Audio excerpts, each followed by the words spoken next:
Je me propose déjà peut-être assez rapidement, après de m'être présenté, de présenter aussi, l'institution. Qui vous expliquera en quoi donc nous avons une légitimité donc à faire des rapports comme celui-ci, ce rapport sur la dématérialisation. Et après, donc, on pourra échanger effectivement sur les constats que l'institution fait depuis quelques années sur les effets de la dématérialisation, notamment sur l'accès aux droits et sur la reconnaissance aussi des droits. Et puis, je terminerai effectivement sur un outil que nous avons publié il y a quelques années déjà, et qui est un guide pratique à l'usage des intervenants de l'action sociale. Alors, pour me présenter, comme vous l'a dit Madame Caillou, donc moi je suis chez le Défenseur des droits le chef du pôle régional pour la région Centre-Val de Loire et également la région Normandie. C'est un échelon que nous avons créé il y a déjà 3 ans, à l'époque avec Jacques Toubon. Et l'idée, c'était surtout d'avoir une présence de l'institution au niveau des régions et faire en sorte aussi qu'on puisse avoir des personnes du siège comme moi qui puissent animer, piloter notre réseau de délégués. Alors moi, je suis au sein de l'institution depuis maintenant plus de 16 ans. Auparavant, j'étais à la HALD et après, j'ai continué donc en tant que chef de pôle au siège du Défenseur des droits, mais avec une spécialisation sur la mission lutte contre les discriminations et notamment l'instruction des réclamations individuelles. J'ai réintégré le défenseur, l'institution en janvier, parce que je m'étais absenté pendant 2 ans pour être conseiller ministériel. J'ai été conseiller ministériel de Madame la ministre Elisabeth Moreno, ministre à l'égalité des droits femmes, hommes et de l'égalité et de la diversité. Donc, pour vous dire un petit peu au niveau de l'institution, le Défenseur des droits, comme peut-être vous le savez, donc c'est une institution qui a été créée en 2008, d'abord par une modification de la Constitution. On a institué un Défenseur des droits, une institution qui est compétente pour défendre les droits et les libertés fondamentales des citoyens. Finalement, on a été créé officiellement par la suite, en 2011, par une loi organique qui nous donne donc des champs d'action, des compétences et puis également des moyens juridiques pour faire en sorte que les droits fondamentaux et les libertés fondamentales soient respectés en France. Donc, nous sommes une institution dont les compétences sont strictement limitées par la loi organique. Elles ont évolué d'ailleurs en début d'année avec une modification concernant les lanceurs d'alerte. Donc, principalement, nous sommes compétents pour tout ce qui concerne les dysfonctionnements entre les administrés et les services publics entendus au sens large. Nous sommes également compétents pour tout ce qui concerne… Alors, cette compétence, finalement, c'était la compétence qui était dévolue à l'époque au médiateur de la République, dont on va fêter les 50 ans d'ailleurs de la création l'année prochaine. Nous sommes également compétents pour la défense de l'intérêt supérieur de l'enfant. C'est une compétence qui était dévolue à la défenseur des enfants. C'est tout ce qui concerne la défense de l'intérêt supérieur de l'enfant. Nous sommes également compétents sur toutes les questions de déontologie de la sécurité. C'est toutes les questions de relations avec les forces de sécurité, qu'elles soient publiques, mais également les organismes privés qui ont des missions de service de sécurité privée. Je pense notamment à la SUGE, qui est la police ferroviaire, ou aussi à la police de la RATP. Et puis, nous sommes compétents pour tout ce qui concerne la lutte contre les discriminations, et ça, c'est une compétence que nous avons repris de la Haute Autorité de lutte contre les discriminations, de la HALD, qui avait été créée en 2004. Et puis, en 2016, on nous a mis un 5e domaine de compétence qui est la compétence d'orienter et de protéger les lanceurs d'alerte. Alors, comment nous sommes structurés? Nous avons donc le siège à Paris, qui emploie, nous sommes 250 personnes. Nous sommes donc au siège à Paris, mais nous avons un réseau de délégués sur l'ensemble du territoire métropolitain et ultramarin, un réseau de délégués qui est de l'ordre de 550 jusqu'à maintenant, 550 délégués qui font des permanences. J'ai vu qu'il y a des personnes de France Service, nous avons des permanences de certains délégués dans les structures France Service. Et nous sommes donc présents dans plus de 870 points d'accueil sur le territoire métropolitain et ultramarin. Alors, le défenseur des droits, c'est une autorité de rang constitutionnel. Nous ne sommes pas une autorité constitutionnelle. Le législateur a voulu nous donner cette nuance. Nous sommes une autorité administrative indépendante de rang constitutionnel, c'est-à-dire que nous n'avons pas du tout à recevoir d'injonction de la part du politique ou même de la part du secteur privé. Et l'institution est incarnée par une personne qui est nommée par le président de la République, dont le mandat est de 6 ans, non révocable et non reconductible. À l'heure actuelle, nous sommes avec la 3e personne qui occupe cette fonction. La première a été Dominique Baudis. Malheureusement, il est décédé 2 ans après sa nomination. Et puis, nous avons eu après donc, le mandat de Jacques Toubon de 2014 à 2020. Et depuis 2020, donc, nous avons donc une nouvelle défenseur des droits qui s'appelle Claire Hédon. Et cette nomination a été officialisée en juillet 2020. Alors, l'action du défenseur des droits, elle repose finalement sur 2 principes, 2 piliers. Le premier pilier qui est la protection des droits. Ce pilier, il est constitué essentiellement d'instructions, c'est-à-dire qu'on enquête sur des situations individuelles, chaque personne qui s'estime lésée dans ses droits, qui entre dans le domaine de compétence du défenseur, a la possibilité, bien évidemment, de saisir le défenseur des droits. Et sa situation individuelle sera examinée à l'aune des pouvoirs du défenseur. Donc, c'est tout ce qui concerne les réclamations individuelles. Les grosses, en tout cas la majorité des réclamations, elles se répercutent dans les relations avec les services publics. C'est quasiment 90% de l'activité de l'institution. Et puis, l'autre pilier du défenseur des droits, c'est la promotion des droits. La promotion des droits et de l'égalité. Et cette promotion des droits, finalement, elle découle des constats que l'on peut faire sur les situations individuelles. Et la loi organique, donc, outre le fait qu'elle nous donne des pouvoirs pour instruire les réclamations individuelles, c'est-à-dire des pouvoirs d'enquête, finalement, donc la possibilité de solliciter toutes les personnes qui sont mises en cause, d'observation, de documents afin d'enquêter. Et puis, on a aussi des pouvoirs d'enquête un petit peu plus corsés, entre guillemets, puisqu'on a la possibilité d'auditionner, de convoquer en audition des personnes mises en cause ou témoins, de faire des vérifications sur place, etc. Donc, toute une palette, finalement, pour enquêter et analyser sur une situation qui nous a été rapportée. En fonction de l'analyse juridique qu'on en aura faite, si on constate qu'il y a une atteinte aux droits concernant la personne, eh bien, on a toute une solution également pour trouver une issue à la situation de la personne, qui va un petit peu de la soft law jusqu'à des pouvoirs un petit peu plus contraignants, puisqu'on a la possibilité de faire des recommandations individuelles, mais on a aussi la possibilité, s'il y a un contentieux en parallèle, de s'inviter dans le débat judiciaire et de présenter des observations. Alors, de l'autre côté, du versant promotion de l'égalité, la loi nous autorise, la loi organique nous autorise à faire des rapports. C'est ce que l'on appelle le droit de suite. Alors, des rapports qui peuvent être thématiques. Un rapport déjà dont obligation nous est faite de faire, et on le sortira cette année le 4 juillet, c'est le rapport d'activité, c'est le rapport d'activité du défenseur des droits, qui est remis au président de la République et puis qui est remis aussi au président de l'Assemblée et au président du Sénat.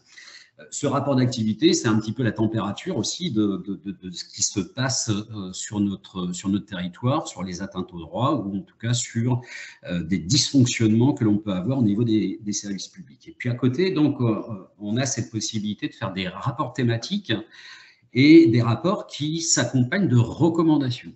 Des recommandations qui sont pour la plupart adressées au pouvoir public.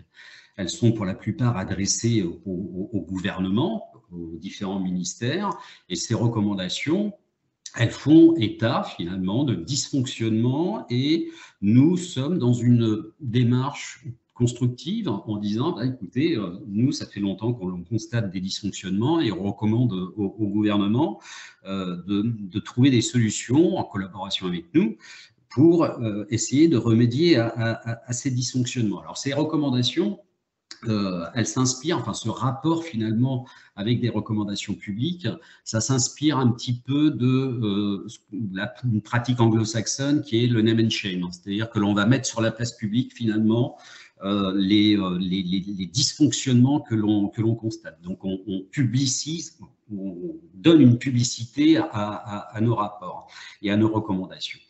Et puis, c'est bien de faire des recommandations, mais on ne souhaite pas faire des recommandations pour des recommandations. Et donc, on accompagne toujours nos rapports avec nos recommandations, pardon, de ce que l'on appelle un droit de suite. C'est-à-dire que l'on est attentif sur les suites qui sont données donc aux recommandations du défenseur des droits. Alors, cet après-midi, donc, on va être essentiellement sur le rapport que l'on appelle le rapport DEMAT, hein, la dématérialisation des services publics.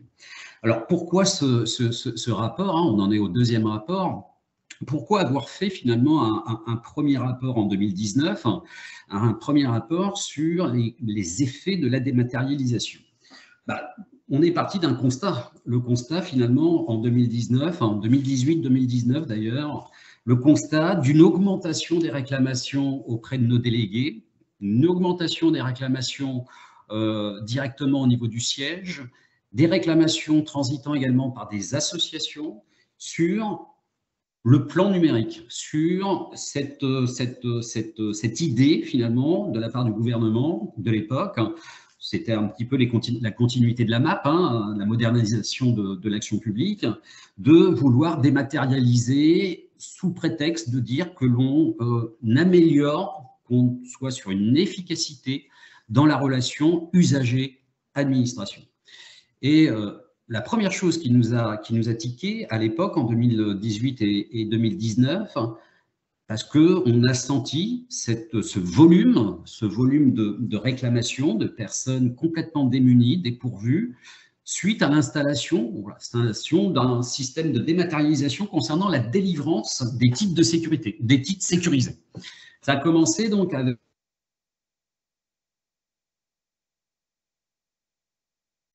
tous les titres sécurisés. Ça a été la mise en place de la NTS, qui s'est accompagnée finalement de dysfonctionnements importants, plaçant les personnes dans des situations difficiles et créant par la suite, par mouvement de cliquet finalement, une rupture de droit, une rupture d'accès au droit aussi. Et donc, partant de ce constat, et c'était ce qu'on a appelé à l'époque le plan préfecture nouvelle génération, hein, le PPNG, qui a fait qu'on a fermé des services au sein des préfectures. Je ne devrais pas le dire trop fort parce que je suis installé dans une préfecture moi-même en tant que chef du pôle de la région, mais on s'est confronté finalement donc à une rationalisation et donc à une fermeture de services en disant maintenant vous allez passer par ce système et notamment par la NTS pour la délivrance de titres sécurisés. Et ça a commencé donc sur les titres sécurisés, mais ça s'est aussi déployé sur d'autres services publics. Hein. Ça s'est déployé également à la CARSAT ou autres. Et donc, voyant que ces réclamations donc, étaient de plus en plus nombreuses et qu'elles généraient finalement des ruptures de droit, on s'est dit qu'il fallait interpeller finalement le gouvernement à l'époque, hein, en tout cas l'administration, hein, et de dire que nous, on constate qu'il y a des dysfonctionnements, on constate que le système de la NTS n'est pas performant et que le tout numérique ne s'accompagne pas finalement d'une démarche d'évaluation et d'accompagnement des personnes qui ne sont pas à l'aise ou qui ne sont pas du tout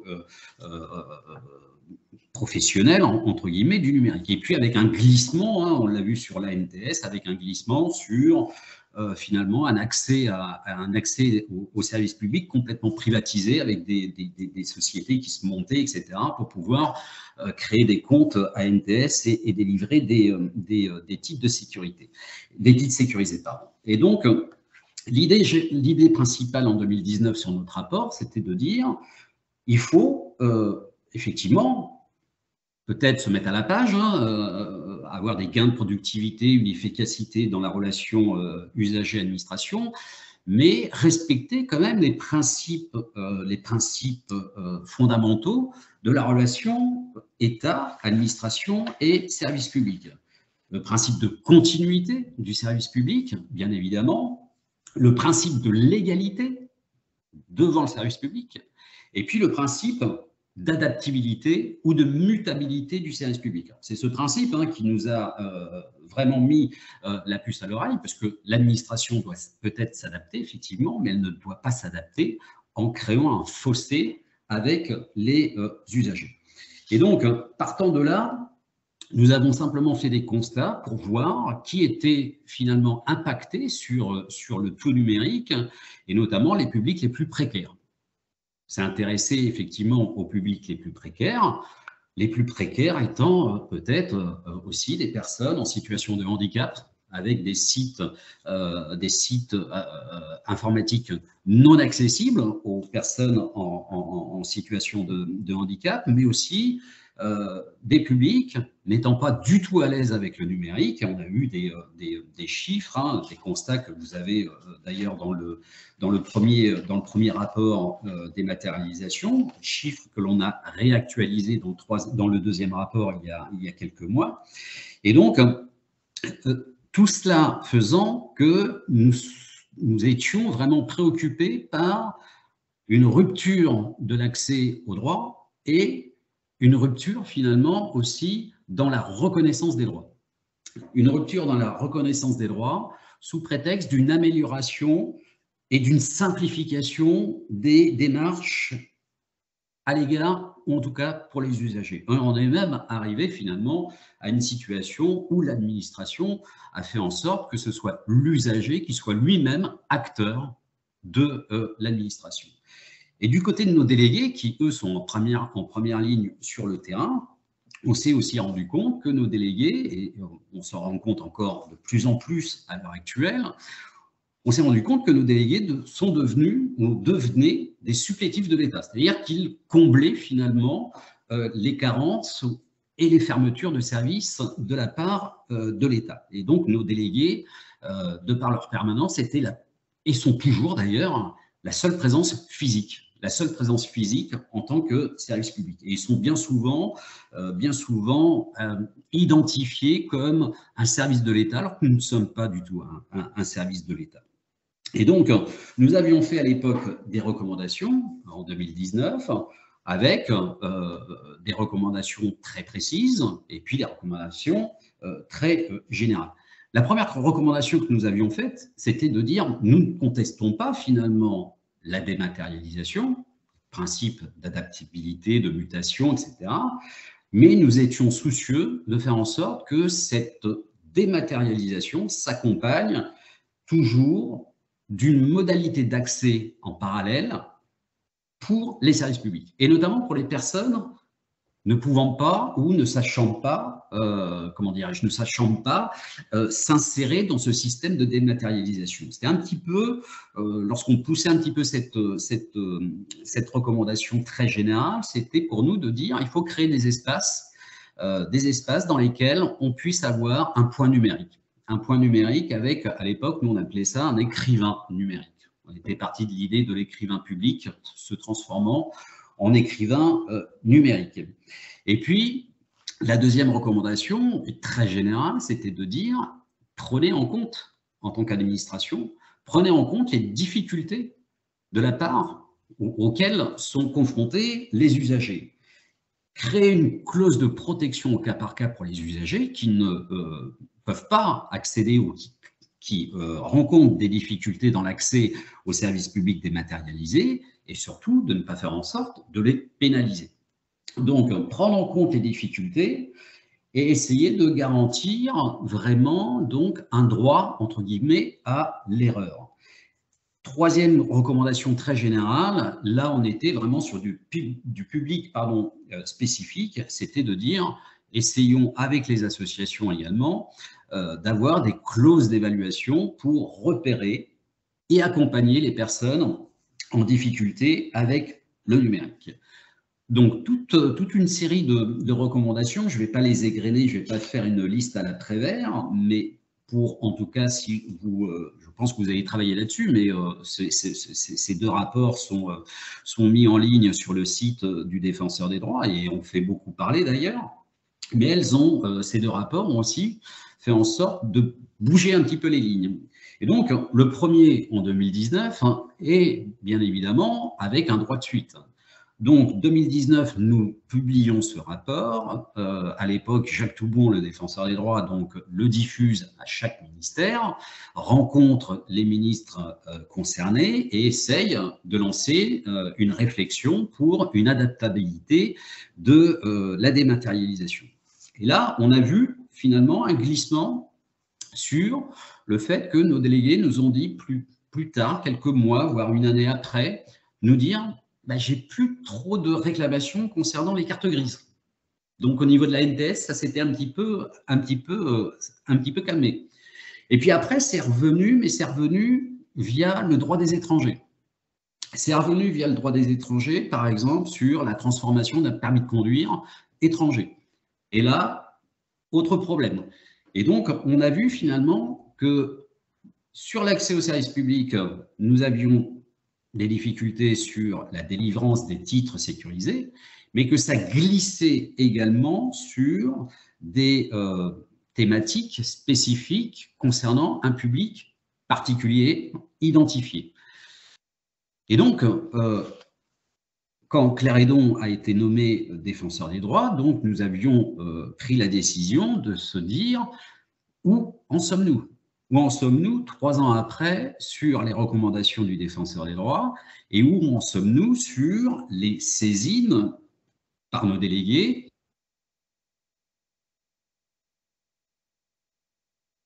Un deuxième rapport qui a été publié il y a quelques mois et c'était de dire que finalement, effectivement, cette accélération de la transformation numérique, ça induit toujours d'ailleurs une évolution de la relation de l'usager. Aujourd'hui encore, nos délégués sont extrêmement occupés, extrêmement saisis, toujours sur les questions de dématérialisation. 90% de l'activité de nos délégués, ce n'est pas uniquement sur la région Centre, Val-de-Loire ou la région de Normandie.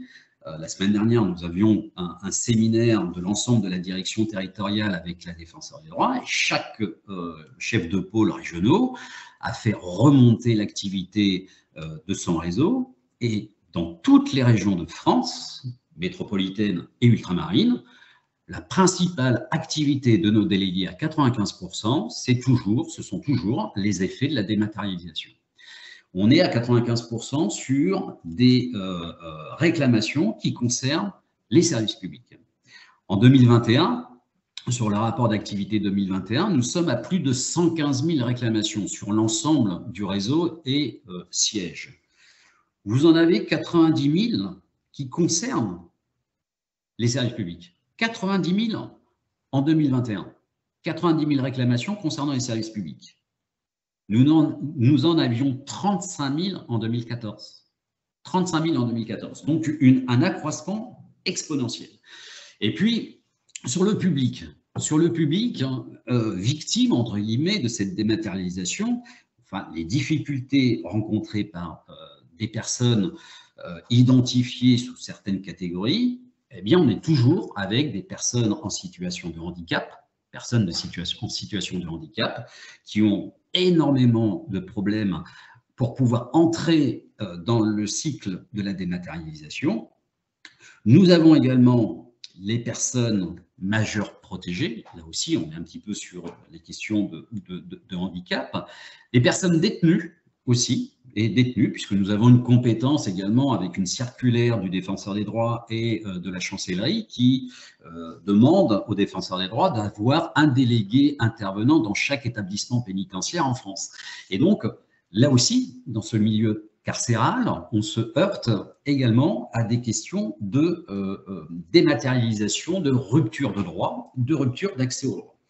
Et puis, parce qu'on nous disait à l'époque, il y a 3 ans, on nous disait, mais le tout numérique, ça ne peut que impacter finalement une certaine catégorie de la population, les personnes qui n'ont pas Internet ou les personnes qui n'ont pas la culture du numérique.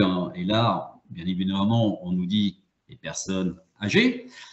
Ben non, parce que nous, on a surtout constaté que même les jeunes, les personnes les plus jeunes, sont pas du tout à l'aise avec l'administration telle qu'elle est dématérialisée. Donc, ce n'est pas une question de génération, non, c'est une question d'accessibilité. Et puis, le gros du problème que l'on a à l'heure actuelle et qui commence à s'amplifier avec d'autres systèmes dématérialisés, c'est le droit des étrangers. Ce sont les personnes étrangères, avec l'application depuis le début de l'année de ce que l'on appelle l'ANEF, où on a une dématérialisation non seulement pour l'attribution, la délivrance ou le renouvellement des titres de séjour, mais également sur les demandes d'admission exceptionnelle au séjour ou également pour d'autres titres tels que pour les enfants mineurs, le document de circulation des étrangers mineurs.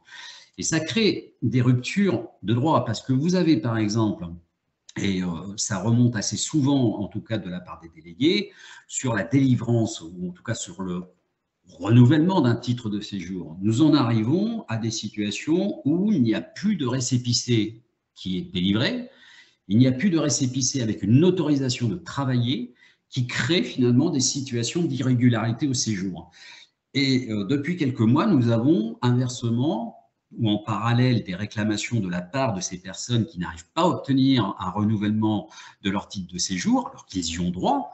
Nous avons maintenant des saisines de la part d'employeurs qui nous disent: est-ce que vous pouvez faire quelque chose, faire pousser un petit peu l'administration, parce que moi, j'ai dans mon entreprise des personnes que je veux garder, mais elles n'ont plus ou elles ne vont plus avoir de titre de séjour, voire d'autorisation de travail, et je vais être obligé de m'en séparer, et je ne le veux pas, parce que sinon, si je ne m'en sépare pas, je suis dans du travail illégal.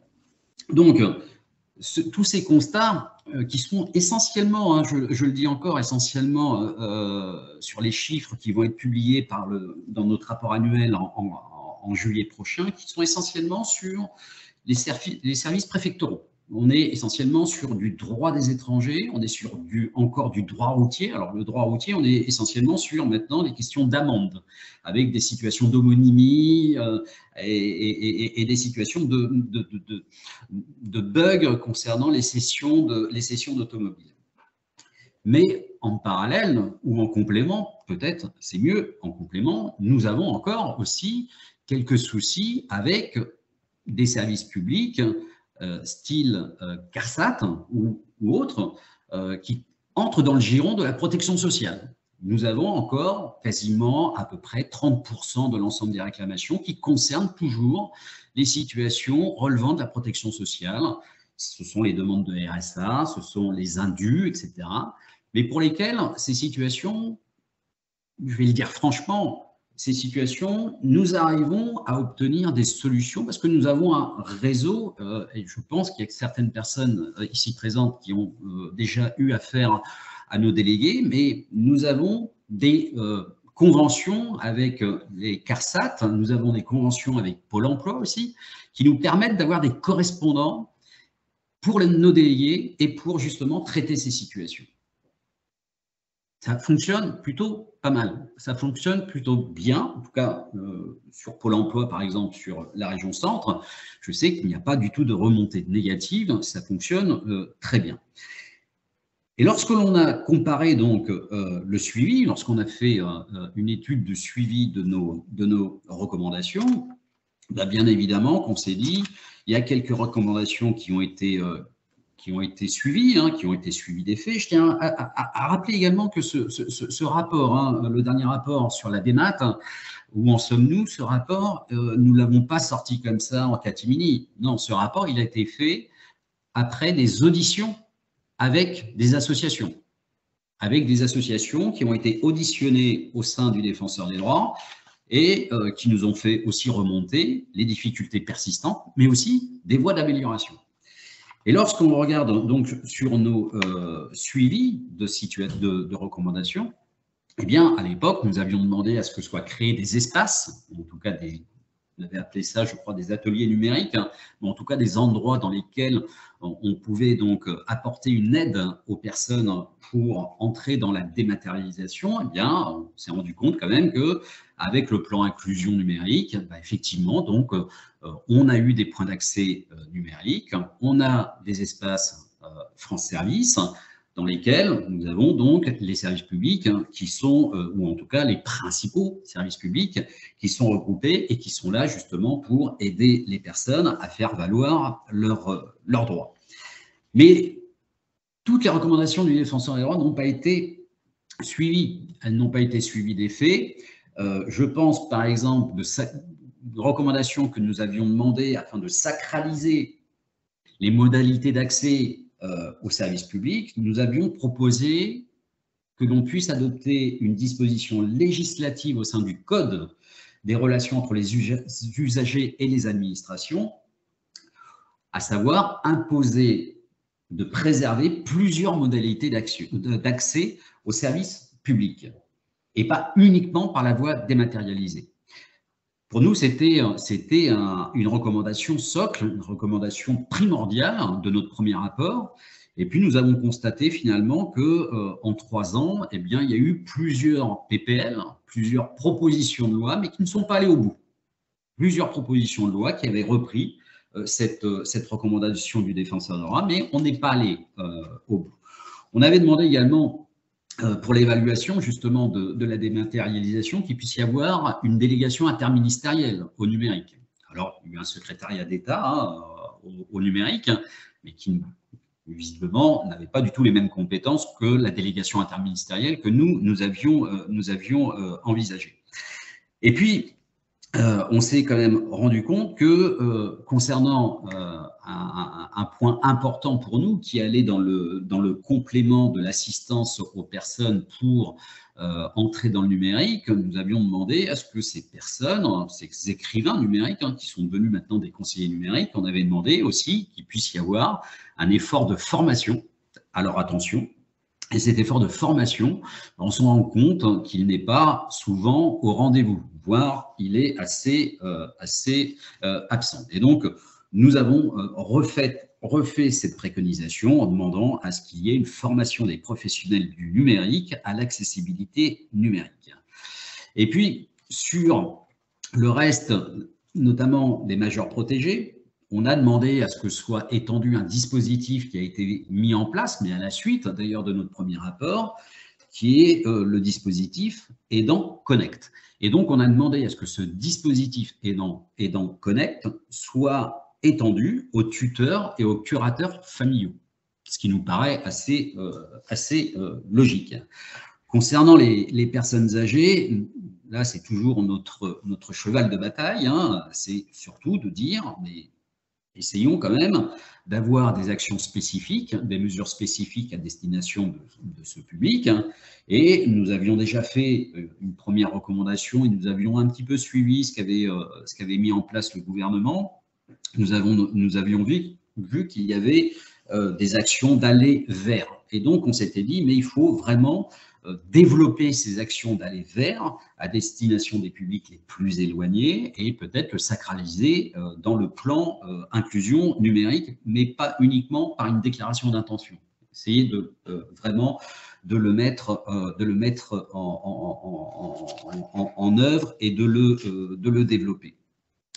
Concernant les jeunes, et comme les jeunes, public jeune, on l'a mis à plusieurs reprises dans le rapport, on a toujours dit que les moins de 25 ans, pour nous, et on le voyait, hein, sont vraiment plus en difficulté que le reste de la population d'ailleurs, pour accéder aux démarches numériques, hein, aux démarches administratives. Loin du mythe du digital native. On est vraiment loin de ce mythe et on est sur une population de personnes qui sont très, très agiles pour pouvoir aller sur des réseaux sociaux, etc., pour échanger sur des messageries instantanées. Mais alors, par contre, pour pouvoir créer un compte et aller démarcher et aller suivre la procédure de dématérialisation, on est vraiment loin du compte. Et puis, ce qui nous comment dirais-je, ce qui nous préoccupe le plus, c'est quand même de faire en sorte que il faut, à un moment donné, que l'administration puisse tirer les conséquences de l'application des plans de dématérialisation.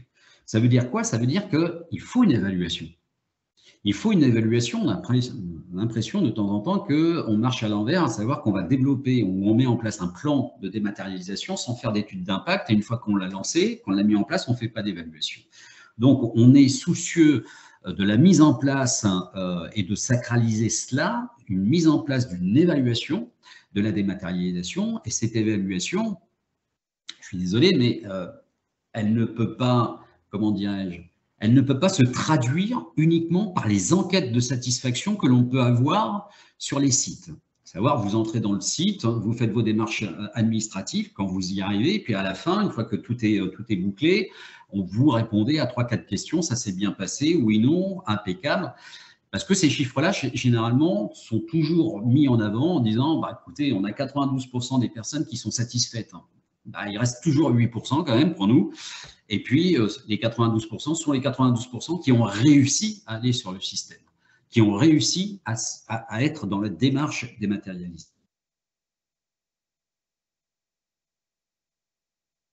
Plus fidèle possible et que cette évaluation puisse être faite aussi avec les acteurs concernés, notamment les associations, les travailleurs sociaux, tous ceux qui sont en contact de ce public à qui on impose maintenant cette dématérialisation. Alors, pour terminer, mais ce qui nous inquiète un peu, et on le voit depuis quelques mois, on a maintenant aussi d'autres soucis de dématérialisation qui se greffent sur des initiatives louables, hein, bien évidemment, certaines initiatives du gouvernement. Et je pense, par exemple, à MaPrimeRénov'. MaPrimeRénov', on a une explosion de réclamations concernant la dématérialisation de l'octroi de cette prime, avec une structure qui est l'ANA, qui ne répond pas, où il n'y a aucun contact pour les personnes. Elles engagent quand même des frais, on leur dit, mais vous inquiétez pas, c'est pris en charge. Alors, je pense aux pompes à chaleur, etc., sur les économies d'énergie. Elles engagent des frais et on leur dit, vous inquiétez pas, vous faites un dossier MaPrimeRénov' et par la suite, vous allez avoir la prise en charge intégrale ou aux 3/4 de l'investissement que vous avez fait. Ben oui, mais vous n'avez aucun contact. Nous avons des situations dans lesquelles des personnes ont avancé, dans le cadre de MaPrimeRénov', des sommes quand même assez conséquentes, hein, qui vont de 10 000 à 20 000 euros et qui, depuis 1 an et demi, n'ont pas de réponse de l'ANA. On est sur une absence de contact ou en tout cas une absence de relation. On a également… Alors, le fait que le défenseur des droits soit saisi, c'est très bien parce que ça nous permet aussi d'aller voir le ministère du Logement et de dire attention, il y a un problème, il n'y a pas de contact, il n'y a pas de point de référence, il n'y a pas de traitement des dossiers et donc il faut être vigilant. On l'a également sur MaPrimeInflation. Sur MaPrimeInflation, depuis quelque temps, on avait constaté il y a quelques mois un bug ou en tout cas une difficulté pour les personnes de pouvoir bénéficier de la prime inflation. Et puis, à avec cela, donc, on est parti voir le ministère concerné pour dire attention, nous on a beaucoup de réclamations concernant ma prime inflation, des personnes qui n'ont aucun contact, qui n'ont pas du tout d'aide pour pouvoir faire leur constituer ou en tout cas se manifester comme étant bénéficiaires. Et la réponse a été de mettre en place avec France Connect donc un système d'assistance, mais celui-ci aussi. On s'en rend compte non seulement sur la région centre, mais aussi sur certaines parties du territoire, qu'il y a quand même un souci avec ce système d'assistance.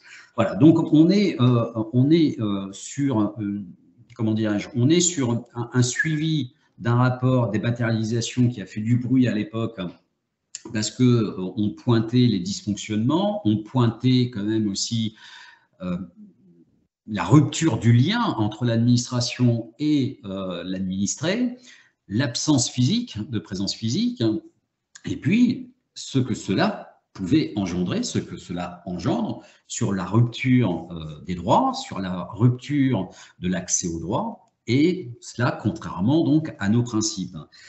Et on se rend compte finalement que quand on arrive à rafistoler d'un côté, de l'autre, c'est pas du tout la même chose. Et j'en reviens encore sur les personnes étrangères, les ressortissants de pays tiers, ou en tout cas les personnes qui sont à la recherche ou qui sont en droit de demander leur renouvellement de titre de séjour. On se dit quand même qu'à un moment donné, pour nous, ça représente quasiment la moitié des réclamations qui sont transmises par les délégués, non seulement en plus de celles que nous recevons au siège à Paris. Et là où on est inquiet, c'est que soit on a des délais qui sont trop longs concernant les traitements, soit on n'a pas de réponse. On n'a pas du tout de réponse de la part de l'administration, on n'a pas de réponse de la part des préfectures. Alors il y a certaines préfectures qui nous disent c'est un problème d'effectif, on va essayer de demander un petit peu plus de postes, on va essayer de développer aussi nos points d'accès numériques. Et on a maintenant, dans certaines préfectures, non seulement le point d'accès numérique de manière générale, mais on a des points d'accès numériques dédiés en ce qui concerne le droit des étrangers. Donc, on est non pas sur une position en tant que défenseur des droits de dire il ne faut pas dématérialiser, il faut, loin de là, pour nous, cette position, on dit oui, il faut dématérialiser, parce que c'est une simplification que l'on peut avoir, mais inspirons-nous, à l'époque on disait ça en 2019, inspirons-nous un petit peu du système privé. Vous avez des entreprises qui, pour des gains de productivité, vont dématérialiser, mais il y a une partie, ou en tout cas un pourcentage du gain d'activité qui va être injecté pour faire en sorte que ceux qui sont en dehors du numérique puissent toujours avoir leurs droits. Donc, on dit exactement la même chose, on a dit exactement la même chose il y a 3 ans, on continue de le dire. Alors oui, il y a des plans, il y a le tout inclusion, il y a le plan numérique, mais on a l'impression, et on est peut-être un petit peu trop critique, mais en tout cas, nous, c'est le constat que l'on en fait, on est vraiment jusque-là sur des réponses qui, pour nous, sont complètement insuffisantes. Avec la nuance, comme je le disais tout à l'heure, depuis 2019, il y a des choses qui ont changé, il y a des choses qui ont évolué. On l'a vu aussi, notamment, malheureusement, avec la période de la pandémie, qui a fait en sorte aussi qu'on puisse un petit peu être proche quand même des personnes. On a eu des développements d'outils numériques, etc. Mais on se rend compte quand même qu'on est toujours sur des défaillances, on est toujours sur des problématiques où on transforme le rôle de l'usager en le mettant dans la production lui-même du service public. C'est-à-dire que l'usager n'est plus un usager du service public, c'est un producteur de service public. Il est dans la production du service public, il en vient coproducteur malgré lui, alors que ce n'est pas son rôle. Ce n'est pas du tout son rôle. Quand je dis qu'il devient coproducteur du service public, pourquoi? Parce qu'on va lui demander de s'équiper en informatique, on va lui demander de s'informer, et puis on va lui demander d'être en capacité, finalement, aussi, de faire toutes les démarches. C'est-à-dire qu'il est coproducteur. Non. Donc pour nous, c'est quelque chose qui peut être dangereux parce que on fait reposer finalement sur les épaules de l'usager quelque chose qu'il n'a pas à subir. Ce n'est pas son rôle. L'usager est là pour, l'administration, pardon, est là pour aider l'usager, pour être au service de l'usager. L'administration est un service public au service du public. Voilà, donc cette dénaturation nous inquiète un petit peu. Nous le dirons encore, je pense, lors de notre publication du rapport annuel. Nous essayerons quand même de faire bouger un petit peu les lignes. Pour l'instant, c'est un petit peu compliqué, mais on continuera quand même de pousser nos recommandations, les préconisations que nous avons faites il y a quelques mois. On va essayer encore de pousser ces préconisations qui ont des concrétisations. Enfin, c'est du concret, hein. Lorsque l'on dit qu'il faut améliorer la formation à l'époque on disait ça, il fallait améliorer donc l'apprentissage des fondamentaux de l'usage du numérique. Bah, on s'est rendu compte que depuis 3 ans, bah, finalement, tous les collégiens sont passés à la certification PIX. Voilà, ça c'est du concret. Donc, on se dit que bah, il faut, pour nous, en tant que défenseurs des droits, il faut continuer de pousser à la mise en place de ces préconisations. Et surtout, on est extrêmement soucieux de se dire, faisons de l'évaluation. Mais faisons de l'évaluation une concertation avec les associations. Notre rapport sur la dématérialisation 3 ans après, on l'a fait en audition. On l'a fait suite à 80 auditions. On a auditionné tous les acteurs concernés pour avoir une légitimité. Donc, audition des associations qui accompagnent les personnes et puis les réclamations que nous avons aussi, que nous connaissons avec cette explosion des réclamations, plus de 115 000 sur l'année 2021. Voilà sur la dématérialisation, sur ce que je pouvais vous en dire. En tout cas, c'est devenu la boussole du défenseur des droits depuis 2019. C'est quelque chose qui, pour nous, induit beaucoup de choses derrière et qui heurte les principes, les valeurs de la République, puisque ça heurte également le principe d'accès aux droits, ça heurte l'octroi des droits. Et si on est face, pour certaines personnes, à une machine, ça devient vraiment kafkaïen. Et pour nous, ben, ça ne doit pas l'être. Et on sait très bien qu'à un moment donné, si on veut y mettre les moyens, on mettra les moyens. Il est possible de mettre les moyens. On le voit hein, depuis quelques semaines, hein, les vacances approchant, on voit très bien que sur l'octroi des passeports, des cartes d'identité, on a quand même des blocages de moyens, de TP, d'emploi, etc. Donc on sait que l'administration, si elle peut faire, elle sait le faire. Donc, pourquoi elle ne peut pas le faire? Pourquoi elle ne le fait pas à l'heure actuelle? Ou en tout cas, pourquoi elle ne le fait pas sur le long terme et pour accompagner cette dématérialisation? Voilà ce que je pouvais, moi, vous en dire. Ce rapport, hein, il est accessible hein, pour ceux qui ne l'ont pas vu, mais je doute que vous ne l'ayez pas vu. Il est accessible sur le site du Défenseur des droits, sur défenseurdesdroits.fr. Vous avez l'ancien rapport de 2019, vous avez la synthèse, vous avez le dossier de presse, et puis vous avez le nouveau rapport de 2022 avec la comparaison sur le suivi des recommandations, des préconisations. Et puis, nous en ferons état, et je le répète, hein, au mois de juillet, lorsque la Défenseure des droits présentera son rapport d'activité le 4 juillet. Il y a toute une partie du rapport d'activité qui est consacrée à la dématérialisation.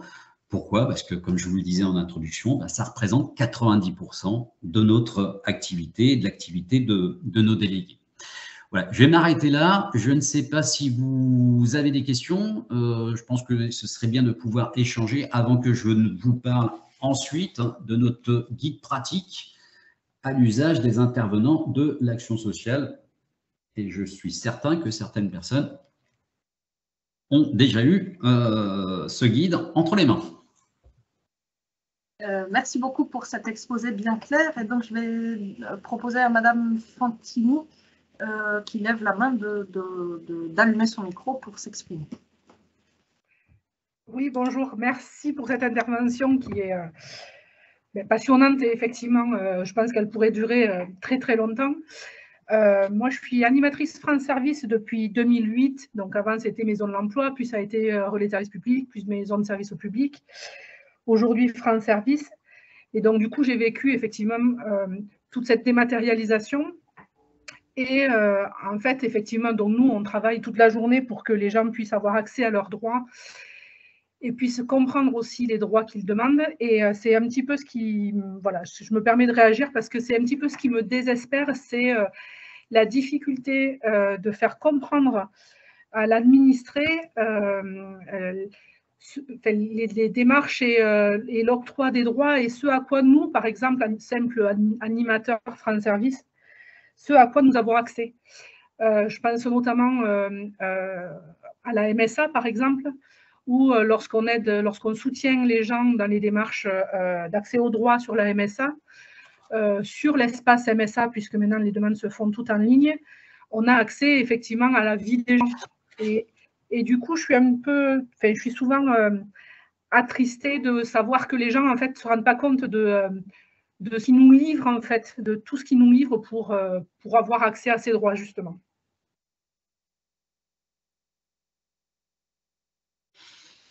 Oui, je partage tout à fait votre constat, hein, et je le partage d'ailleurs avec nos délégués,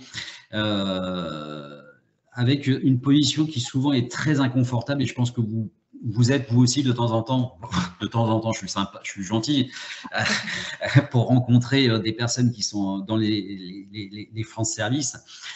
Vous êtes dans des situations inconfortables, nos délégués sont dans des situations inconfortables parce que ils se sont pas la fée clochette, hein, ils peuvent pas tout, enfin ils peuvent pas avoir. On sent l'agacement, hein, des personnes qui viennent voir nos délégués, pensant que ils vont pouvoir régler la situation, même pas en 1 heure. Et bien souvent, ça prend du temps et malheureusement, on essuie toujours la réflexion. En tout cas, vous servez à rien. Ça nous arrive beaucoup, malheureusement, mais on subit, hein, on fait avec. Hein. Après, je pense que nos délégués, comme vous d'ailleurs, en France Service, vous consacrez énormément de temps à faire de la pédagogie, à expliquer. C'est très bien. Est-ce que c'est votre rôle? Bah oui, je connais, hein, le dévouement des personnes, hein, et nos délégués, c'est la même chose. Hein. S'ils pouvaient faire plus, ils feraient plus. Ce sont des bénévoles, hein, chez nous aussi, hein, des collaborateurs bénévoles. Mais voilà, ils font énormément de pédagogie. Donc, ils sont là pour expliquer. Et on se dit en tant que défenseur des droits, mais est-ce que c'est leur rôle? Est-ce qu'on ne pourrait pas avoir aussi, de la part des services de l'État, justement, cette capacité à informer et à expliquer? Ça, c'est un devoir d'information que nous avons aussi mis en avant dans nos préconisations. Et c'est là où j'en reviens à ce que je disais au tout début concernant nos délégués, deviennent des supplétifs de l'État. Voilà, ils font finalement le job des services qui ont été fermés dans les préfectures ou autres. C'est pas le job, c'est pas leur job. Ils le font parce qu'ils sont passionnés, effectivement. Mais malheureusement, il y en a beaucoup qui arrêtent, hein, d'être délégués du défenseur des droits parce qu'à un moment donné, ils n'étaient pas là, ils ne sont pas venus pour ça non plus. Et dans France Service, et c'est là, moi, je voudrais quand même saluer le travail qui est fait par les services civiques, hein, qui sont présents chez France Service dans les espaces. Parce qu'on nous dit, ouais, mais il y a certains France Service, ça ne fonctionne pas. Moi, je regarde ce qui fonctionne et franchement, je trouve que vous avez une mission qui est… Vous faites un travail formidable, remarquable, et il faudrait peut-être qu'on puisse le valoriser un petit peu plus de temps en temps.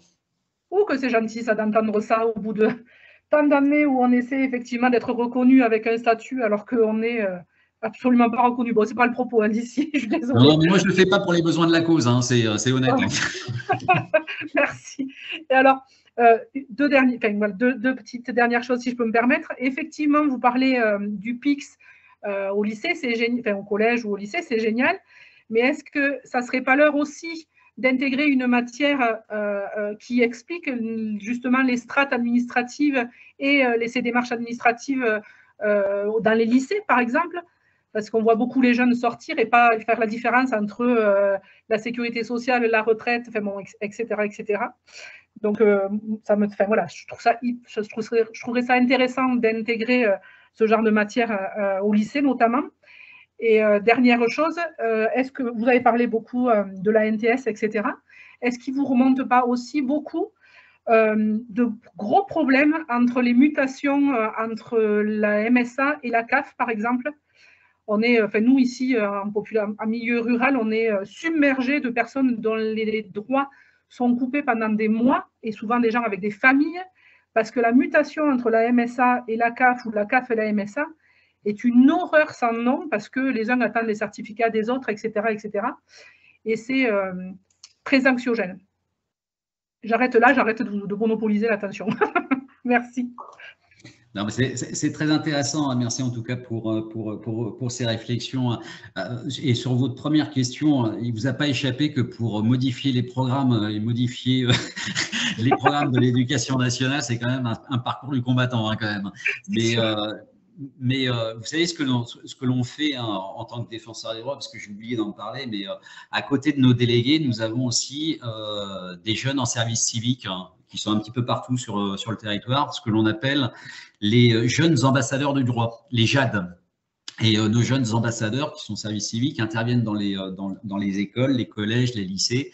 À la base, c'était pour discuter, échanger avec les jeunes, pour leur dire, vous avez des droits, hein, qui sont reconnus par la Convention internationale des droits des enfants, la CIDE, et puis pour parler des questions de harcèlement scolaire. Et ben, ils ont maintenant aussi ils complètent leurs interventions sur les questions de discrimination, et puis aussi le dédale de l'administration. Voilà, le dédale de l'administration, à qui s'adresser, quelles sont les strates et tout. Ça prouve qu'il y a un besoin, ça c'est sûr. Il y a peut-être, je pense que sur les programmes, à mon avis, on a raté un truc, hein. Peut-être, je pense que vous êtes jeune, hein, comme moi. À l'époque, il y avait de l'instruction civique, hein, on savait un petit peu sur les différentes strates. Bon, bah, là, on est un petit peu… moi, on retient toutes les bonnes idées, mais après… de mettre ça en musique, c'est un petit peu compliqué. C'est franchement un peu compliqué, surtout quand vous vous attaquez à l'éducation nationale. C'est quand même pas rien. Après, sur les mutations MSA et CARSAT, nous, on a un gros souci avec la MSA. Hein. Je vous le cache pas, hein, mais nos délégués, c'est pas uniquement sur notre région, mais sur l'ensemble des régions, nos délégués ont des problèmes de communication avec la MSA. Pourtant, on a des correspondants, hein, qui, au niveau national, on nous dit, vous avez tel correspondant en région, bah, ils sont souvent aux abonnés absents, où c'est compliqué, en tout cas, de pouvoir les contacter, parce qu'effectivement, on est sur des ruptures de droit. Voilà, et ça met les gens dans des positions catastrophiques. Et nous, c'est là-dessus qu'on pointe. Hein. On ne dit pas, mais vous ne faites pas votre boulot. Non, c'est pas ça. Voilà, c'est pas ça. C'est simplement de vous dire, écoutez, là, ça nous fait mal quand même, d'avoir ces personnes dans des situations mais vraiment, vraiment catastrophiques. Quand je parlais du droit des étrangers, c'est la même chose. Je ne dis pas au préfet, parce que c'est son pouvoir d'appréciation sur l'AES, hein, je ne lui dis pas, il faut absolument que vous lui délivrez. Non, je dis simplement, si vous pouvez prendre un peu moins de temps comme ça, s'il y a des recours, etc. Et après, on est dans un état de droit. Mais voilà, je n'ai pas envie de donner. On ne fait pas la leçon à nos correspondants, que ce soit la CARSAT ou autre, ou la préfecture. On dit simplement, on est là, nous, pour vous dire, pour vous alerter, ça coince. Enfin, il y a des trucs, voilà, ça coince. Mais merci en tout cas pour vos propositions sur les lycées. Merci. Merci à vous.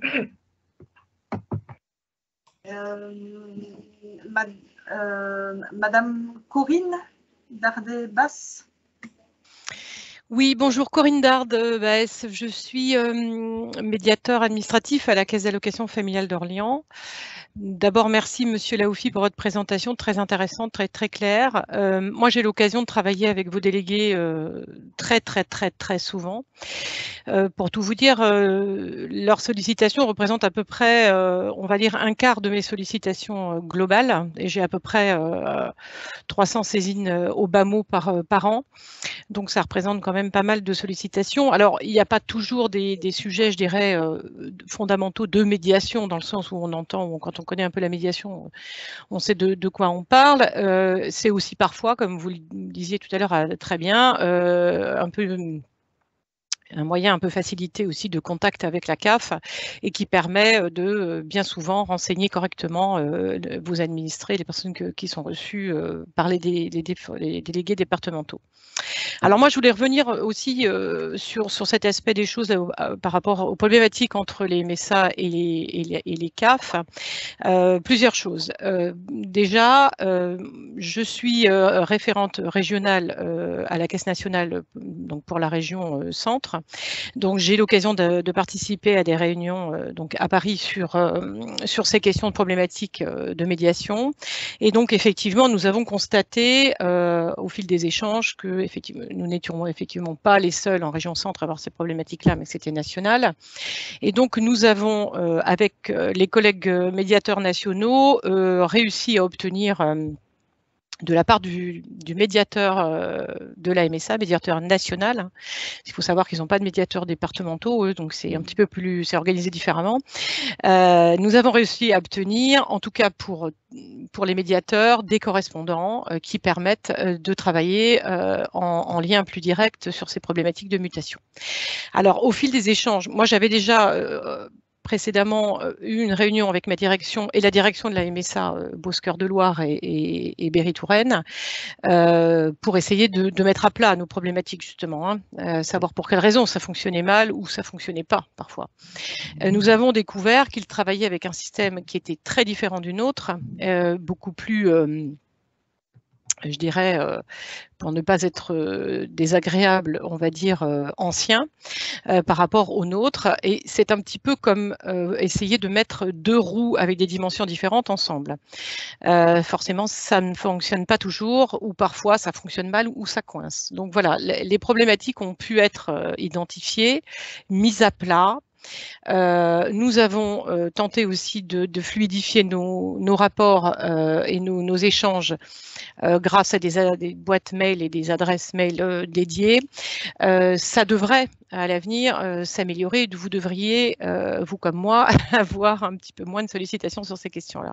Donc il y a une vraie volonté que ça s'arrange. Il y a il y a des vraies problématiques techniques que rencontrent les MSA et les CAF, pas qu'au sujet des mutations, mais même au sujet, je dirais, de la doctrine. C'est-à-dire que la loi est la même pour tous, sauf qu'elle est interprétable, comme vous le savez très bien, Monsieur Laoufi, et parfois des petits détails peuvent engendrer, vous savez, des petits grains de sable, c'est ce qui souvent occasionne les plus grands blocages, parce que justement, une interprétation d'une façon ou d'une autre en termes de procédure peut conduire à des problématiques dont vous parliez tout à l'heure et dont Madame parlait également à juste titre. Voilà, donc je voulais me faire un peu porte-parole des CAF, parce que je ne sais pas si j'ai d'autres collègues qui font partie de cette team, mais il est vrai que les CAF ont rencontré, et ce depuis quelques mois, on va dire maintenant, près d'un an et demi, des difficultés considérables par rapport à la mise en place de la réforme allocation logement, enfin des aides personnelles au logement. Problèmes techniques en grande partie qui ont occasionné effectivement beaucoup de désagréments auprès de nos allocataires.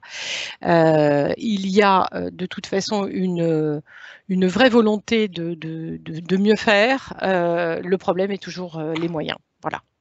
Ça, je ne vous apprends bien sûr rien, Monsieur Laoufi, mais sachez que, en tout cas, tout est mis en œuvre en ce qui, en tout cas à mon niveau, et ce dont je peux parler, c'est effectivement ce que je constate, surtout à la CAF du Loiret, pour éviter que ce soit pire, en tout cas, pour essayer de trouver des solutions. Voilà ce que je voulais vous en dire. Oui, je vous remercie. Je sais que vous travaillez très très bien avec les délégués, avec nos délégués sur le Loiret, et c'est vrai que vous avez un gros volume. Et je tiens quand même juste à préciser que le volume que vous voyez d'ailleurs, comme tous les autres intervenants d'ailleurs, ou tous les autres partenaires, là vous parlez d'un quart des sollicitations, c'est la phase visible, parce qu'on a quand même aussi des délégués qui sont assez capés et qui ne vont pas tout transmettre finalement, qui ne vont pas saisir à la tirée-ego nos correspondants. Donc ils essayent aussi d'apporter eux-mêmes déjà une première réponse. Et il faut un travail quand même de sélection pour être sur du qualitatif. et je sais qu'il travaille beaucoup, hein, enfin, il travaille très très bien avec vous. Quand je suis revenu moi chez le Défenseur des droits, j'avais effectivement donc fait un état des lieux. Hein. J'étais resté moi à l'époque il y a 2 ans où il y avait beaucoup de problèmes avec les CARSAT, il y avait beaucoup de problèmes avec les CAF, etc. Les impôts aussi, Pôle Emploi. Et quand je suis revenu début janvier, j'ai fait le tour sur mes délégués sur la région Centre et la région Normandie. Ça n'a jamais été les premiers organismes qui ont été cités sur des difficultés de collaboration, etc. Ça n'a jamais été les premiers, ça n'a jamais été Pôle Emploi, ça n'a jamais été la CAF, la MSA, oui. Alors, vous m'apprenez effectivement que, et je ne suis pas étonné, hein, qu'on peut avoir... on peut avoir des situations assez rocambolesques, hein, de temps en temps, de voir que vous avez 2 systèmes qui ne fonctionnent pas en même temps, un système ancien et puis un système qui est un petit peu plus performant, et notamment sur cette question des problèmes de mutation. Mais moi, ce que j'en retiens, et c'est notre position, hein, au sein du Défenseur, nous, ce qu'on en retient au niveau des régions, c'est qu'on souhaite absolument à chaque fois mettre en place un système de collaboration performant avec nos interlocuteurs, que ce soit la CAF, que ce soit Pôle Emploi, que ce soit également les préfectures. Hein. La semaine dernière, j'étais à la préfecture de Rouen avec le directeur du bureau des étrangers. Eh bien, on a mis en place un système de collaboration entre nos délégués et ces services, savoir comment on saisit, qu'est-ce qu'on demande, etc. Donc, on est très soucieux d'avoir une fluidité dans les relations avec nos partenaires. Et je crois que concernant la MSA, c'est vrai, il n'y a pas de médiateurs régionaux. Je trouve que c'est une erreur. Franchement, je trouve que c'est une erreur. Et je sais que la Défenseur des droits, donc, lors d'une prochaine rencontre au niveau de la MSA au niveau national, plaidera en tout cas pour l'instauration de médiateurs régionaux comme on peut en avoir avec Pôle Emploi. Et je pense que c'est une très bonne idée et ça pourrait un petit peu débloquer les choses. Mais comme vous l'avez dit en conclusion, comme je l'ai dit aussi, on est toujours avec un problème de moyens, un problème d'effectifs. C'est ça, tout à fait. Je vous rejoins tout à fait. Pour parler de fluidité, en ce qui concerne la CAF du Loiret en tout cas, ça fait maintenant plus de 16 ans que je suis médiateur à la CAF. J'ai travaillé avec différents défenseurs des droits et j'ai connu les médiateurs de la République et les défenseurs des enfants en amont. Chaque année, depuis maintenant 10 ans, le rapport d'activité du médiateur de la CAF du Loiret est adressé à l'équipe de délégués départementaux du Défenseur des droits afin qu'ils puissent le consulter. Ça se passe très bien. Voilà, la fluidité dont vous parlez, qui serait effectivement souhaitable partout. C'est le cas dans le département. On le reçoit également, cette équipe, tous les ans avec ma direction, de façon à justement partager des informations, de manière à ce que, vous le soulignez tout à l'heure, et c'est important de le rappeler, je suis d'accord, préciser qu'ils font beaucoup aussi d'informations en amont et qu'ils ne nous orientent pas toutes les sollicitations des administrés, bien loin de là. Lorsqu'ils sont effectivement en demande d'information, besoin d'information, nous sommes disponibles, mais ils ont un gros travail en amont d'information, d'orientation, etc. Hein, puisque moi je les connais bien, je travaille avec eux depuis longtemps et je sais que ils sont de plus en plus aguerris et je suis toujours disponible pour les informer sur les nouveautés, sur les nouveaux moyens d'accès à l'information aussi, CAF.fr et autres. Donc c'est aussi le but de nos rencontres. On le fait tous les ans d'habitude, mais évidemment avec la pandémie, ça a été fait un petit peu moins souvent. Mais on les rencontre régulièrement et je les ai reçus dans mon bureau à de nombreuses reprises. Donc cette fluidité dont vous parlez, en tout cas, moi j'ai le sentiment qu'on y est presque, en tout cas dans le Loiret. Voilà, et je m'en félicite. Moi, je m'en félicite aussi. Et puis, il me semble que vous les avez rencontrés ou vous allez les rencontrer prochainement, d'ailleurs. Ça a été fait récemment. Ça a été fait, hein, ouais. Oui, ça a été fait récemment et on le fera, à l'instar de ce qui était fait avant la pandémie, une fois par an, dans l'idéal. Oui. Et ça me permet juste de compléter par rapport justement à la fluidité qui est nécessaire dans la relation entre les délégués et les différents interlocuteurs, que ce soit la CAF ou autre. Vous savez que, enfin vous savez, non, vous savez peut-être pas, mais on essaye d'organiser ce que nous on appelle des collégiales, c'est-à-dire que sur la région centre, une fois tous les 3 mois à peu près ou 4 mois, on fait une réunion de tous les délégués de la région et à chaque fois, donc, on invite quelqu'un. Donc, je sais que la dernière collégiale de la région centre, qui s'est tenue à Orléans, on était d'ailleurs invité à la CARSAT. Voilà, donc, et ça nous permet encore d'avoir des échanges avec nos interlocuteurs. Puis ça nous permet de se connaître aussi et en tout cas de s'apprécier parce que franchement, c'est vraiment notre but. Ce n'est pas du tout comme je le disais tout à l'heure, ce n'est pas du tout notre but n'est pas de taper sur ou de donner des leçons, c'est surtout de travailler ensemble à la recherche de la solution optimum.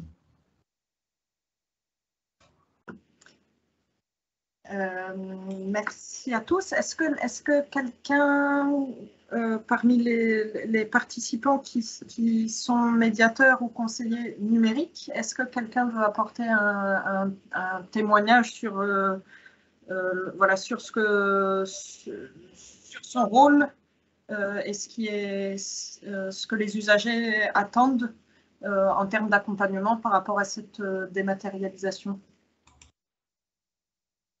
Alors, monsieur Christophe, vous pouvez prendre la parole directement si vous souhaitez.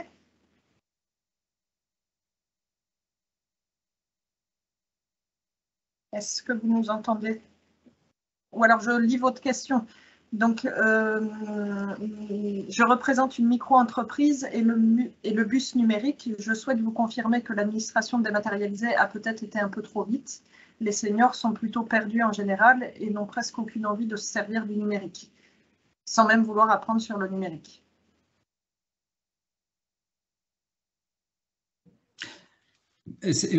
Mais merci justement pour cette réflexion, parce que ce qui est très intéressant là, c'est que vous couplez en plus un public senior entre guillemets, enfin un public un public senior, mais en plus en zone de ruralité, ce qui est encore pire. Et quand vous parlez du bus numérique, je ne sais pas si vous faites allusion aussi.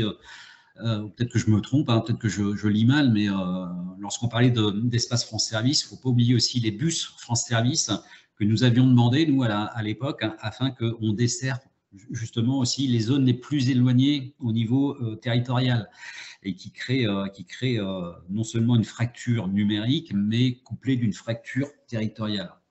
Voilà, c'était… Ah, le monsieur capte mal.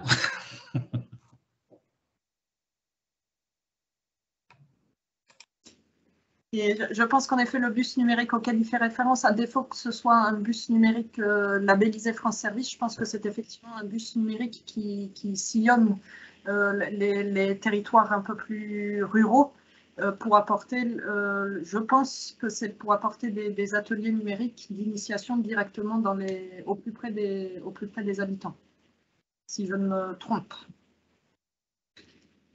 Est-ce que quelqu'un d'autre souhaite intervenir? Ah, d'accord. Ouais. C'est le bus numérique avec la CARSAT, oui. Voilà.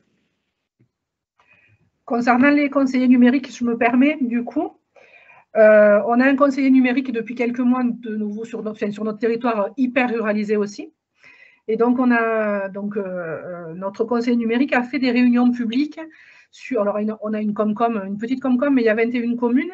Et donc, on a fait des réunions publiques sur tous les bassins de vie, voilà, pour pouvoir toucher toute la population et dispenser, faire voir l'offre de service de notre conseiller numérique. On a fait des réunions exprès en première partie de soirée pour pouvoir toucher les actifs, etc. Et en fait, les actifs, les associations, les personnes morales. Et en fait, on a touché que les personnes âgées. C'est-à-dire que nos réunions, elles ont été plébiscitées par tout un tas de personnes âgées de différents niveaux qui voulaient elles, justement, effectivement, s'accaparer ce numérique et avoir des ateliers dans le cadre du numérique, chose qu'elles avaient déjà eu dans le cadre du CFPPA aussi, puisqu'on avait déjà fait aussi des ateliers dans ce cadre-là. Et donc, du coup, nous, vous parliez de personnes âgées et ruralité. Nos personnes âgées en ruralité, elles sont hyper demandeuses. Et je me questionne de savoir si les personnes physiques qui sont les personnes plus jeunes ne sont pas complexées de venir vers nous et demander effectivement du soutien dans le cadre du numérique.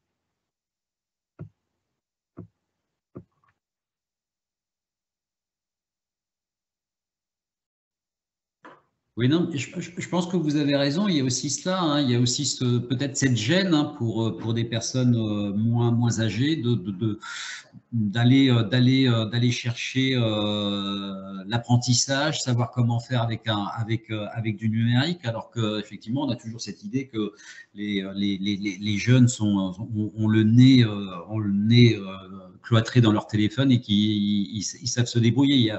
Il y a peut-être effectivement cette gêne. Tout à l'heure, vous parliez tout à l'heure des réunions qui sont organisées par France Service.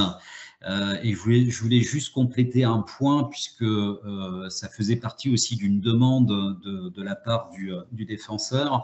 Je crois qu'à la demande de deux ministres, hein, à la demande d'Amélie de Montchalin et de Jacqueline Gouraud à l'époque, il a été demandé à tous les préfets de faire une présentation des espaces France Service dans leur territoire, de dire comment ça fonctionne, qui y participe, etc.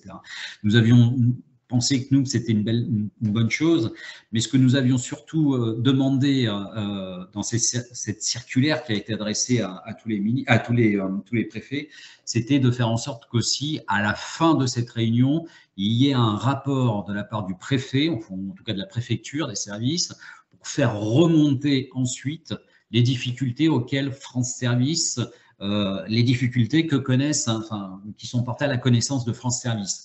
C'est une manière de faire une évaluation aussi. Et pour nous, c'était très important. Et ça a été repris d'ailleurs, hein, il me semble que ça a été repris par la circulaire avec les préfets. Donc, on fait des rapports qui les ont transmis donc aux ministres concernés.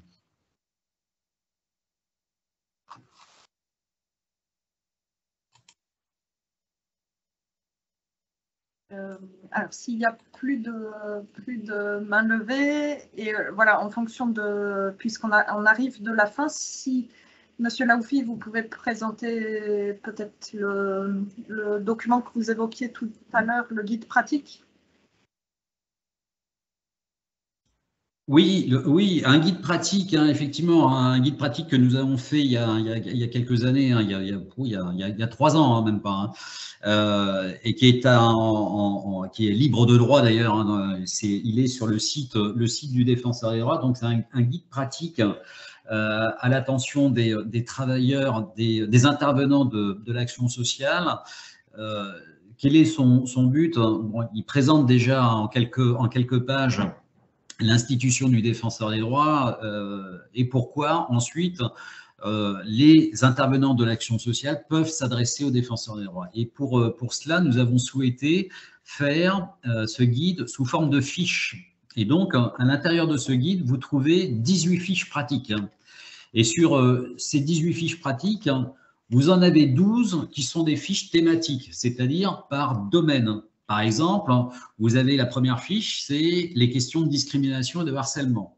Pourquoi je peux faire appel au Défenseur des droits, et c'est vraiment un outil pratico-pratique, hein. Ensuite, vous avez une fiche, par exemple, qui concerne les questions de distribution d'eau, de l'énergie, du téléphone. Vous en avez une autre sur l'état civil ou la nationalité, une autre sur la fiscalité. Et on a construit ces fiches thématiques à partir de situations que nous avons réglées, et notamment les situations les plus récurrentes au niveau du Défenseur des droits. Donc, vous avez pour chaque fiche thématique, eh bien, en quoi le Défenseur des droits peut m'aider, en quoi il peut m'aider et comment le Défenseur des droits peut intervenir. Donc, 12 fiches thématiques et ensuite 6 fiches publiques. Une concernant les enfants et les adolescents, une autre qui concerne les femmes,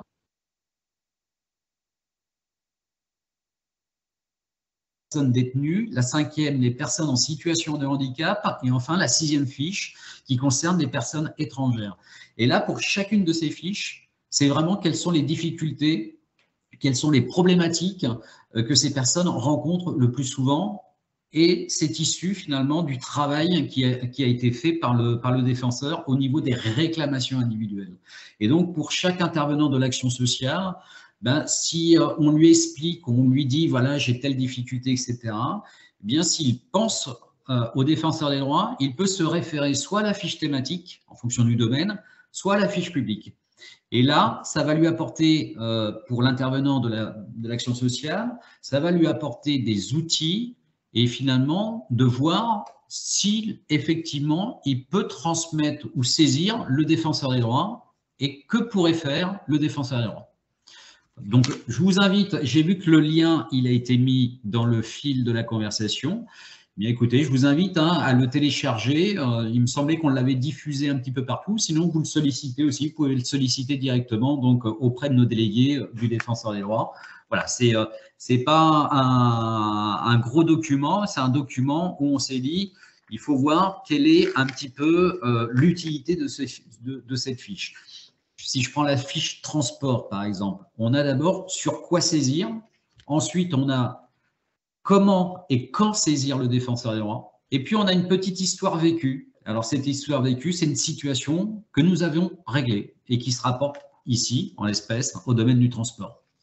Voilà, je vous invite à le consulter sur le site du défenseur. Le lien est dans le fil de la discussion et éventuellement aussi de le demander donc à nos délégués du défenseur des droits, dont vous avez la liste par département sur le site du défenseur.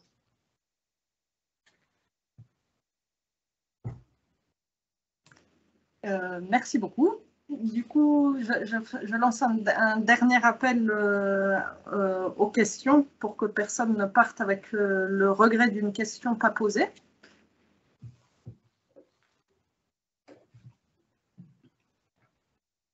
Alors, je pense voilà, que tout le monde a trouvé réponse à ces questions. Et pareil pour vous, du coup, Monsieur Laoufi, est-ce que tout est bon de votre côté ou est-ce que vous repensez à quelque chose que vous souhaitez dire ou est-ce qu'on conclut ? Bah, écoutez, pour moi, de mon côté, c'est toujours bon. Hein. Donc, voilà. Il y aurait tellement de choses à dire, effectivement, mais c'est très. Moi, je suis très content hein, de votre initiative, hein, en tout cas de ce webinaire et de pouvoir échanger. Je suis bien évidemment donc disponible aussi hein, pour chacun, chacune d'entre vous pour approfondir ou en tout cas pour peut-être prêcher aussi la bonne parole et je vous invite hein, surtout pour nourrir notre réflexion, pour nourrir également notre préconisation, je vous invite à nous faire remonter le maximum d'informations, de situations, etc. Et surtout, n'hésitez pas à contacter nos délégués. Ils font un travail remarquable comme vous. Ils sont disponibles. Ils sont de temps en temps un petit peu trop disponibles pour à l'Hugo, hein, ils sont bénévoles, mais ils sont tellement passionnés et n'hésitez pas en tout cas à faire appel à eux. Entendu. Et donc en pratique, pour faire appel aux délégués régionaux, on trouve leur contact sur votre site, c'est ça ? Tout à fait, oui. Vous avez donc la liste de nos délégués sur le site internet du défenseur. Vous avez un onglet « Contacter le défenseur » et vous avez ensuite donc un menu déroulant sur nos délégués, l'annuaire. Il suffit de taper le département. Vous tapez le département dans le menu déroulant et là, vous allez avoir donc le nombre de délégués, leur implantation géographique et puis également leur jour de permanence et comment les contacter. Et avec la possibilité de leur envoyer aussi un mail directement.